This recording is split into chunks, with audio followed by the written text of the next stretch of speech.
Hello everybody, this is Stumpy Outdoors. Today we're going to do a review on the Jackson Coosa HD Kayak. I had this boat for a little less than a year, been very pleased with it, and thought I'd put this out there. And somebody may be looking to buy this boat, and I'm sure this video will sell one. So let's get the camera moving and get started. Alright, let's get started with the review. We're going to start right here at the front of the boat. Talk a little bit about the hatch. Front hatch is very roomy. Easy to put a few fishing rods in for travel. I use it. I put my depth finder battery in here. Just a little 12-volt battery in a waterproof case that's designed to use on a deer feeder. I used a different style adapter and it works great from a depth finder. Very lightweight. Used it as many as 3 days in a row without having to recharge. Holds charge very well. Moving on down, the Jackson it comes with a Gopro Mount and a little small gooseneck to mount your camera on. Very handy. The center of the boat came with a console. It actually has a place you can spool some line up inside the console, so if you need any leaders you can pull it out. But I don't use that very often, so I took the console out, opened it up to where I can set my cooler up in the front of the boat. Put my minnow bucket up there. For me, works the space a little bit better. My rod holder and my depth finder I mounted in the center of the boat. I added an extra yak track there in the bottom to mount my rod holder to. It also serves to keep my wires to my fish finder in place. Holds it down. There's a little groove in the bottom of the boat and it keeps them right in that groove. Works much better for me by being in the center. I had them out on the rails on the sides.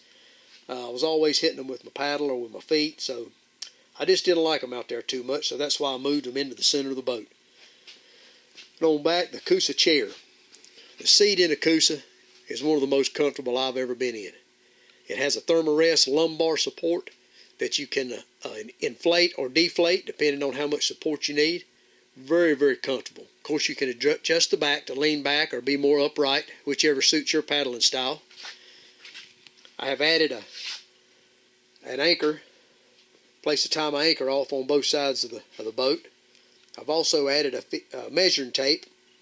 It kind of blends in with the boat. It's hard to see. I don't know if you can see it on the video.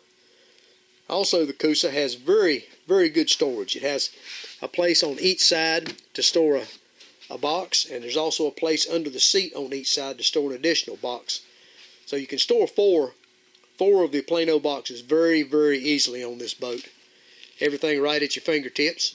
I have the seat in the forward position right now, so that gives me a little room. I can throw a couple more boxes in the back, my worm bag.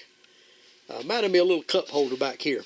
Swivels, keeps your drink stable or level pretty much so it doesn't spill too bad.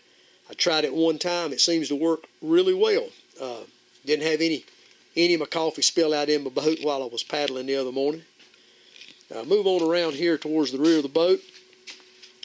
The rod holders that you see there are actually part of my mount for my trolling motor. My trolling motor's still on the boat, whereas I went and tried it out yesterday for the first time.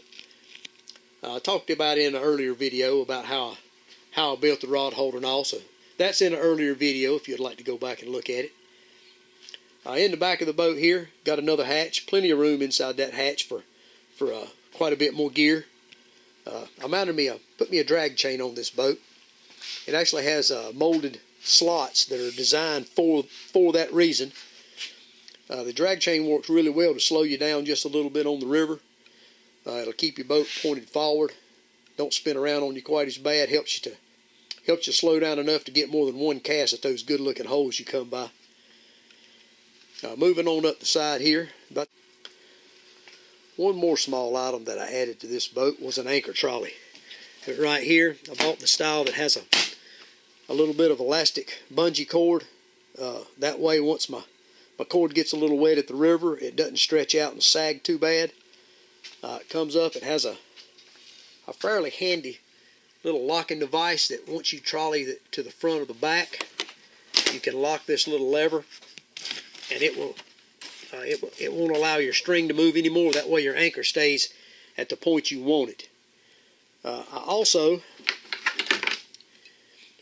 use this bungee here that's made to be a rod holder. Put a carabiner clip on it. What I use that for is a lot of times when I'm fishing for crappie, I'm up tight in the brush pile.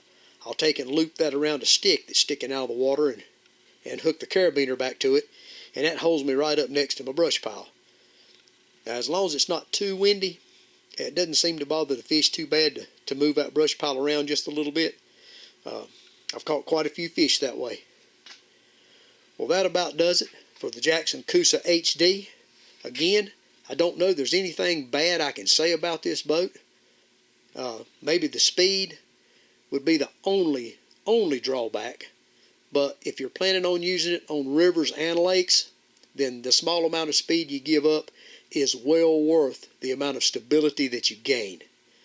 Again, this is Stumpy with Stumpy Outdoors. Glad you tuned in today for this review. If you enjoyed this review, please subscribe to my webpage. I'd appreciate it. There'll be more videos to come. Thank you very much.